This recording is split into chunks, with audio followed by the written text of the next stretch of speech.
ஓம் cream ஆதித்யாய சோமாய மங்களாய புதாய குரு சுக்ர சனிப்பியச்ச ராகவே கேதவே நமக. உலகை கட்டி காக்கும் பரமேஸ்வரன் பார்வதியின் திருவருளால் அனைவரும் நலமுடன் வாழ அந்த எல்லாம் வல்ல இறைவனை வணங்கி நேயர்கள் அனைவருக்கும் எனது அன்பான வணக்கங்களை தெரிவித்துக் கொள்கின்றேன்.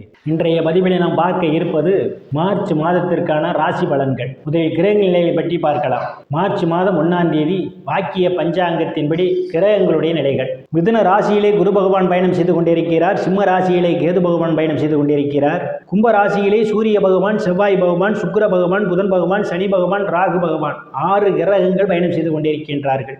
இம்மாதம் 3 கிரகங்கள் இடப்பெயர்ச்சி ஆகின்றன. கும்ப ராசியிலே பயணம் செய்து கொண்டிருக்கின்ற சுக்கிர பகவான் மார்ச் மாதம் 3ஆம் தேதி மீன ராசிக்கு இடப்பெயர்ச்சி ஆகிறார். அவர் மீண்டும் மார்ச் மாதம் 27ஆம் தேதி மீன ராசியிலிருந்து மேச ராசிக்கு இடப்பெயர்ச்சி ஆகிறார். கும்ப ராசியிலே பயணம் செய்து கொண்டிருக்கின்ற சனீஸ்வர பகவான் மார்ச் மாதம் 6ஆம் தேதி கும்ப ராசியிலிருந்து மீன ராசிக்கு இடப்பெயர்ச்சி ஆகிறார். மார்ச் மாதம் 15ஆம் தேதி கும்ப ராசியிலே பயணம் செய்து கொண்டிருக்கின்ற சூரிய பகவான் மீன ராசிக்கு இடப்பெயர்ச்சி ஆகிறார். நான் கூறக்கூடிய பலன்கள் அனைத்தும் வாக்கிய பஞ்சாங்கத்தின்படி கோச்சார ரீதியான உலக மக்கள் அனைவருக்குமான பொது பலன்கள். உங்களுடைய சுய சாதகத்தில் கிரகங்கள் இருந்த நிலைமையும் தற்போது நடக்கக்கூடிய தசாபுத்தியும் கணக்கில் எடுத்துக்கொண்டு பலன்கள் எடுக்கும் போதுதான் துல்லியமான பலன்களை எடுக்க முடியும். உங்களுக்கு துல்லியமான பலன்கள் நீங்கள் தெரிந்து கொள்ள விரும்பினால் உங்களுடைய பெயர், பிறந்த தேதி, பிறந்த நேரம், பிறந்த ஊர் ஆகியவற்றை எனது வாட்ஸ்அப் எண்ணிற்கு அனுப்பி வைத்து பலன்களை தெரிந்து கொள்ளலாம், உரிய கட்டணம் செலுத்தி. வாருங்கள் ராசிக்குள் போகலாம். ராசியில எந்தவித கிரகங்களும் இல்லை. ராசிநாதன் பகவான் பார்வையிடுவதால் பெயர், புகழ், அந்தஸ்திலிருந்து சந்தோஷம் விளையக்கூடிய மாதமாகவே இந்த மாதம் அமைய காத்து கொண்டிருக்கின்றது. உங்களுடைய செயல்பாடுகளில் வேகம் நிறைந்திருக்கும். எந்த ஒரு செயலையும் திட்டமிட்ட நேரத்தில் செய்து முடிப்பீர்கள். குடும்ப வாக்குஸ்தானத்தில் எந்தவித கிரகங்களும் இல்லை. தனங்குடும்ப வாக்குஸ்தானாதிபதி சுகஸ்தானத்தில் அவர் பயணம் செய்து கொண்டிருப்பதால் பொருளாதாரம் மேம்படக்கூடிய மாதம் இந்த மாதம். நீங்கள் எதிர்பார்த்து கொண்டிருந்த இடங்களிலிருந்தெல்லாம் பணவரவுகள் தாராளமாக கிடைக்கும். வீட்டுக்கு தேவையான ஆடம்பர பொருட்கள் எல்லாம் வாங்கி சந்தோஷப்படுவீர்கள். உங்கள் பேச்சிலே ஒரு தெளிவு இருக்கும். சாதுரியமாக எதையும் பேசி எளிதில் சாதித்து விடுவீர்கள். உங்களை சுற்றி உள்ளவர்களால் உங்கள் பேச்சுக்கு மதிப்பு மரியாதையும் கொடுப்பார்கள். உறுப்பினர்களை ஒற்றுமை நிலவக்கூடிய மாதம் இந்த மாதம். வீரியஸ்தானத்திலே செவ்வாய் பகவான், புதன் பகவான், ராகு பகவான் பயணம் செய்து கொண்டிருப்பதால் தைரியமாக எதிரிகளை வெல்லக்கூடிய ஆற்றல் உங்களுக்கு உண்டு. இதுவரை இருந்து வந்த தொல்லைகள் எல்லாம் அகலும். சகோதரர்களுடைய அன்பும் ஆதரவும் உங்களுக்கு நிறைந்திருக்கும். அவர்களால் அனுகூலமான பலன்கள் உண்டு. சிலருக்கு பயணங்களால் ஆதாயம் உண்டு. நாட்களாக வீடு மாறுவதற்காக திட்டமிட்டுக் கொண்டிருப்பவர்களுக்கு வீடு மாறுவதற்கான வாய்ப்புகளும் தேடி வருகின்றது.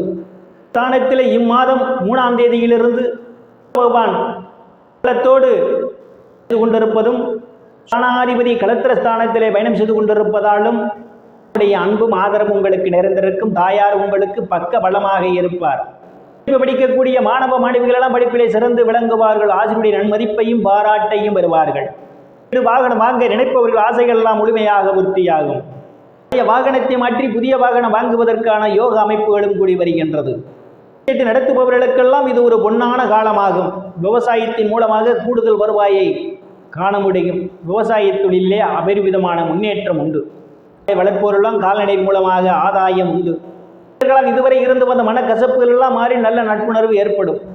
புண்ணியஸ்தானத்திலே எந்தவித கிரகங்களும் இல்லை. பூர்வ புண்ணியஸ்தானாதிபதி இம்மாதம் தைரிய வீரியஸ்தானத்திலே அவர் பயணம் செய்து கொண்டிருப்பதால் பூர்வ புண்ணியஸ்தானத்திற்கு 11ஆம் இடம் தைரிய வீரியஸ்தானம். நற்பெயரும் புகழும் ஏற்படும். சிலர் சுப நிகழ்ச்சிகளை நடத்துவீர்கள். பாக்கியத்திற்காக எதிர்பார்த்து கொண்டிருப்பவர்களுக்கு குழந்தை பாக்கியம் கிடைப்பதற்கான ஒரு சூழலும் உண்டு. பல்வேறு பிரச்சனைகளுக்கு மத்தியிலே உங்கள் காதல் திருமணம் நிறைவேறும். துறையை சார்ந்தவர்களுக்கெல்லாம் புதிய வாய்ப்புகள் தேடி வரும். கலைத்துறையின் மூலமாக கூடுதலான வருவாயை காண்பீர்கள். கோயிலுக்கு போய் வருவதற்கான ஒரு சூழலும் உண்டு.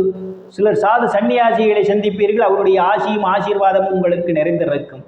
சத்துரு ஸ்தானத்திலே எந்தவித கிரகங்களும் இல்லை. ருணரோக சத்துரு ஸ்தானாதிபதி உச்ச பலத்தோடு சுகஸ்தானத்திலே பயணம் செய்து கொண்டிருப்பதால் எதிரிகளால் இருந்து வந்த தொல்லைகள் எல்லாம் உங்களுக்கு அகலும். ஆரோக்கியத்தில் ஏதேனும் பிரச்சனைகள் இருந்தால் அவை பிரச்சனையால் அவதிப்படுவர்களும் கடலில் மீள்வதற்கான ஒரு சூழல் உண்டு. பழைய கடன் அடைத்து புதிய கடன் வாங்குவீர்கள். செய்யக்கூடிய இடத்திலே சக பணியாளர்களுடைய அன்பும் ஆதரவும் உங்களுக்கு நிறைந்திருக்கும். அவர்களால் அனுகூலமான பலன்கள் உண்டு. ஸ்தானத்திலே ராசிநாதன் குரு பகவான் பயணம் செய்து கொண்டிருப்பதால் இதனுடைய ஆண் பெண் இருபாலருக்கும் இதுவரை இருந்து வந்த திருமண தடைகள் எல்லாம் விலகுவதற்கான ஒரு சூழல் உண்டு. கணவன் மனைவியிடையே ஒரு அன்பினை நிகழும். வேகமாகவும் கருத்து வேறுபாடு காரணமாகவும் பிரிந்த தம்பதிகள் எல்லாம் ஒன்று சேர்வதற்கான ஒரு சூழலும் உண்டு. இதுவரை இருந்து வந்த பிரச்சனைகளிலிருந்து பங்காளியுடன் நல்ல நட்புணர்வு ஏற்படும். கூட்டு செய்பவர்களுக்கெல்லாம் கூட்டுத் தொழிலில் அபரிமிதமான முன்னேற்றம் உண்டு. அஷ்டமாதிபதி இம்மாதம் 1ஆம் தேதி ஆட்சி பலத்தோடு பயணம் செய்து கொண்டிருப்பதால் எதிர்பாராத நேரங்களில் எதிர்பாராத இடங்களிலிருந்து எதிர்பாராத பண வரவுகள் உங்களுக்கு கிடைப்பதற்கான ஒரு சூழல் உண்டு. ஸ்தானத்திலே கேது பகவான் பயணம் செய்து கொண்டிருப்பதும் இம்மாதம் தைரிய வீரிய ஸ்தானத்திலும் பிற்பகுதியிலே சுகஸ்தானத்திலும் பயணம் செய்து கொண்டிருப்பதாலும் அனுசரித்து போவது நல்லது. இலையில் தந்தைக்கு உங்களுக்கும் இடையே கருத்து மோதல்கள் ஏற்படும். தந்தை வழி சொத்துக்களில் ஏதேனும் பிரச்சனைகள் இருந்தால் ஆதுரியமாக கையாள்வது மிகவும் நல்லது. ஸ்தானத்தில் எந்தவித கிரகங்களும் இல்லை. தொழில் ஸ்தானத்தை தொழில் காரகன் என்று சொல்லக்கூடிய சனீஸ்வர பகவான் இம்மாதம் 6ஆம் தேதியிலிருந்து பார்வையிடுவதால் வேலை தேடுபவர்களுக்கெல்லாம் அவரவர் தகுதிக்கேற்றவாறு வேலை கிடைக்கும். பணியில் இருப்பவர்களுக்கு பதவி உயர்வு பாராட்டு கிடைக்கும். அரசியல்வாதிகளுக்கு அரசியல் நல்ல முன்னேற்றமும் உயர் பொறுப்புகளும் தேடி வரும். தொழில் செய்து கொண்டிருப்பவர்களுக்கெல்லாம் தொழிலிலே அபரிமிதமான முன்னேற்றத்தை காண முடியும். ஸ்தானத்தில் எந்தவித கிரகங்களும் இல்லை. லாபஸ்தானாதிபதி சுகஸ்தானத்திலே உச்சபலத்தோடு இம்மாதம் பயணம் செய்து கொண்டிருப்பதும் லாபஸ்தானத்தை குரு பகவான் பார்வையிடுவதாலும் மூத்த சகோதரர்களுடைய அன்பும் ஆதரவும் உங்களுக்கு நிறைந்திருக்கும். அவர்களால் அனுகூலமான பலன்கள் உண்டு. நண்பர்கள்லாம் உங்களுக்கு பக்க பலமாக இருப்பார்கள். நீங்கள் செய்யக்கூடிய தொழிலில் இரட்டிப்பான வருவாய் உண்டு. எந்தவித கிரகங்களும் இல்லை. விரயஸ்தானாதிபதி வீரியஸ்தானத்திலே அவர் பயணம் செய்து கொண்டிருப்பதால் தேவையில்லாத செலவுகள் அவ்வப்போது ஏற்படுவதற்கான ஒரு சூழல் உண்டு. செலவுகள் விஷயத்தில் கூடுதல் கவனம் எடுத்துக் கொள்வது மிகவும் நல்லது. திருவருளால் அனைத்து செல்வச் செழிப்பும் என்று சிறப்புடன் வாழ அந்த இறைவனை வணங்கி நேயர்களை மீண்டும் அடுத்த பதிவில் சந்திக்கும் வரை விடைபெறுவது ஜோதிடர் இசமன். நன்றி, வணக்கம்.